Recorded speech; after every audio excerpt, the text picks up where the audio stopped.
Well, here are COVID-19, coronavirus. Virus disease, also called COVID-19. It's now spread to at least 48 countries. But the World Health Organization is declining to call it a pandemic. Cool. Just like they declined to call it a global health emergency a month ago. Now, a pandemic means that a disease is spreading around the world. And the WHO used to have specific criteria for declaring a pandemic. And with outbreaks in China, South Korea, Italy, and Iran, COVID-19 would likely have met those criteria. But the good news is, now the WHO's criteria for pandemics is a lot more vague. According to the Director General, the coronavirus is not a pandemic because there hasn't been uncontained global spread or large-scale severe disease or death. Instead, the head of the WHO says these are epidemics in different parts of the world. I mean, South Korea is reporting record daily spikes and Japan is closing all schools.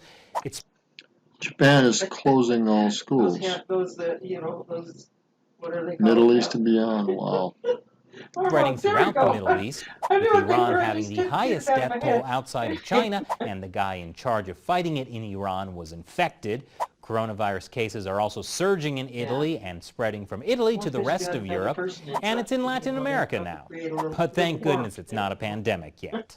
However, official numbers of new coronavirus cases are down in China.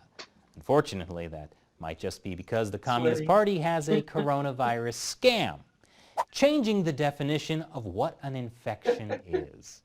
They've changed the definition 6 times so far. So what does it mean that the numbers are going down?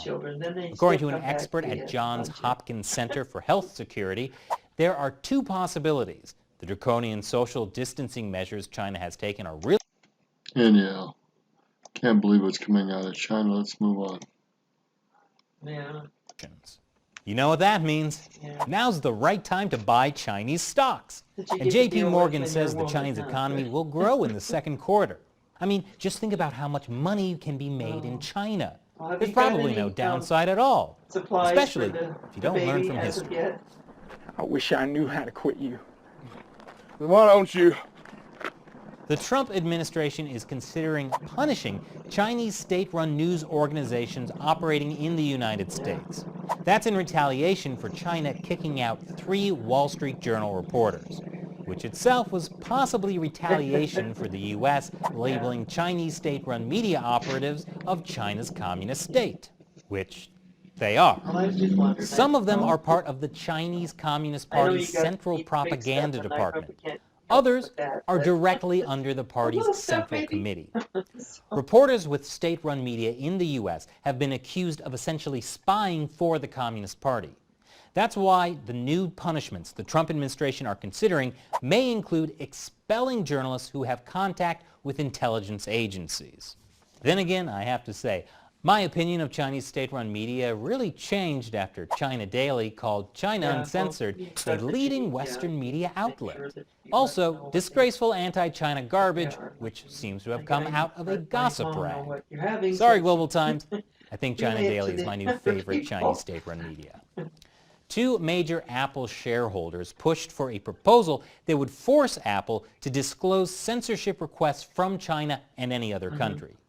The motion, set to be voted on by the company's investors this week, was prompted by numerous allegations of Apple kowtowing to Beijing and blocking apps from being used by Chinese customers. That includes Apple removing VPNs at Beijing's request, so that Chinese people can't access the outside internet on their iPhones.